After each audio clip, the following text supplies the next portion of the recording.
ಮೌನ ಬಂಗಾರವೇ ಇರ್ಬೋದು, ಆದರೆ ಮಾತೆ ಆಡದಿದ್ರೆ ಬಂಗಾರಕ್ಕೂ ಬೆಲೆ ಇಲ್ಲವಾದೀತು. ಮುಂದಿನ ನಿಲ್ದಾಣ ಗೊತ್ತಿಲ್ಲದೆ ಹೊರಟ ಪಯಣ, ದಾರಿ ಮಧ್ಯದಲ್ಲೇ ತಿರುವು ಪಡೆದಂತಿದೆ. ಕಳೆದ ಕಾಲ ಕಣ್ಮುಂದೆ ಬಂದು ಕದವ ತಟ್ಟಿ ಮರಳಿ ಬರಲು ಆಸೆಯಾಗಿದೆ ಎಂಬಂತಿತ್ತು. 100 ದಾರಿಗಳಿದ್ದರೂ ಒಂದನ್ನೇ ಆರಿಸುವ ನಾವು 100 ಮಾತುಗಳಿಗೇಕೆ ತಲೆ ಕೆಡಿಸ್ಕೋಬೇಕು? ಕಣ್ಣೋಟದಲ್ಲಿ 100 ಮಾತು ಹೇಳುವ ಬದಲು 1 ಬಾರಿ ಕೂತು ಮಾತನಾಡಬಹುದೇ? ಹೇಳುವ ರೀತಿ ತಪ್ಪೆಂದು ತಿಳಿದಿತ್ತು, ಆದರೂ ಹೇಳಲೇಬೇಕಿತ್ತು. ನೋಯಿಸುವ ಉದ್ದೇಶ ಇರಲಿಲ್ಲ, ಅರ್ಥೈಸುವ ಅವಕಾಶ ಬೇಕಿತ್ತು. ವಯಸ್ಸಿಗೂ ಮೀರಿದ ಎಷ್ಟೋ ನೋವುಗಳು ಎದೆಯಲ್ಲಿ ಅಡಗಿರ್ತದೆ. ಕೇಳುವವರಿಲ್ಲ, ಹೇಳಲು ಮನಸ್ಸಿಲ್ಲ. ಕೊನೆಗೊಂದು ದಿನ ಎಲ್ಲವೂ ಮೌನ. ಕೋಪ ತಾಪಗಳನ್ನ ಇಲ್ಲೇ ಬಿಟ್ಟು, ಆಸ್ತಿ ಅಂತಸ್ತನ್ನು ನಿನ್ನವರಿಗೆ ಕೊಟ್ಟು, ದ್ವೇಷವನ್ನು ಬೂದಿಯಲ್ಲಿ ಸುಟ್ಟು ನಿನ್ನವರು ಕಳಿಸುವರು ಕಣ್ಣೀರಿಟ್ಟು.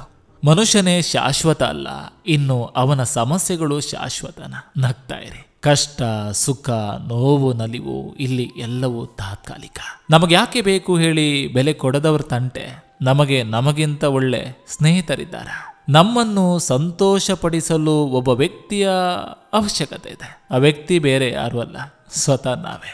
ಅವಳ ತರ ಇನ್ನೊಬ್ಬಳನ್ನ ನಾನು ನೋಡಿಲ್ಲ, ಅವಳಷ್ಟು ಮನಸ್ಸಿಗೆ ಯಾರು ಹಿಡಿಸಿಲ್ಲ. ಕಷ್ಟ ಇದೆ ಅಂತ ನಗೋದನ್ನ ಯಾಕೆ ಮರಿತೀರಾ? ಮರಿಬೇಕು ಅಂತ ಅಷ್ಟು ಆಸೆ ಇದ್ರೆ ಕಷ್ಟನ ಮರಿರಿ, ಅಷ್ಟು ಚಂದದ ನಗುವನಲ್ಲ. ಪರಿಚಯದವರೇ ಜಾಸ್ತಿ ನೋಯಿಸೋದು, ಅಪರಿಚಿತರೇ ಪಾಪ ಕಣ್ರಿ. ಡಿಕ್ಕಿ ಹೊಡೆದಿದ್ದಕ್ಕೂ ಸಾರಿ ಕೇಳ್ತಾರೆ. ಎಚ್ಚರಿಕೆ, ವಿಶ್ವಾಸದಲ್ಲೇ ವಿಷ ಜಾಸ್ತಿ. ನೆನಪಿರ್ಲಿ, ಎಲ್ಲರಿಗೂ ಎಲ್ಲ ಸಮಯಕ್ಕೂ ನಾವೇ ಬೇಕಾಗಿರೋದಿಲ್ಲ. ಜನರ ದೃಷ್ಟಿಯಲ್ಲಿ ಒಳ್ಳೆಯವರಂದ್ರೆ ಕೇಳಿದನ್ ಕೊಡೋರು, ಕೊಟ್ಟಿದ್ದನ್ನ ವಾಪಸ್ ಕೇಳದೇ ಇರೋರು. ನಾವು ಬದುಕ್ತಿದ್ದೇವೆ ಬಟ್ಟೆ ಬದಲಿಸಿ. ಒಂದು ದಿನ ಒಂದೇ ಬಟ್ಟೆಯಲ್ಲಿ ಹೊತ್ಕೊಂಡು ಹೋಗ್ತಾರೆ ಹೆಗಲು ಬದಲಿಸಿ. ಇಲ್ಲಿ ನೋವುಗಳು ಎಲ್ಲರಿಗೂ ಉಂಟು. ಕೆಲವರು ಬರೆಯುತ್ತಿದ್ದಾರೆ, ಕೆಲವರು ಓದುತ್ತಿದ್ದಾರೆ, ಇನ್ನು ಕೆಲವರು ಕೇಳುತ್ತಿದ್ದಾರೆ ಅಷ್ಟೇ.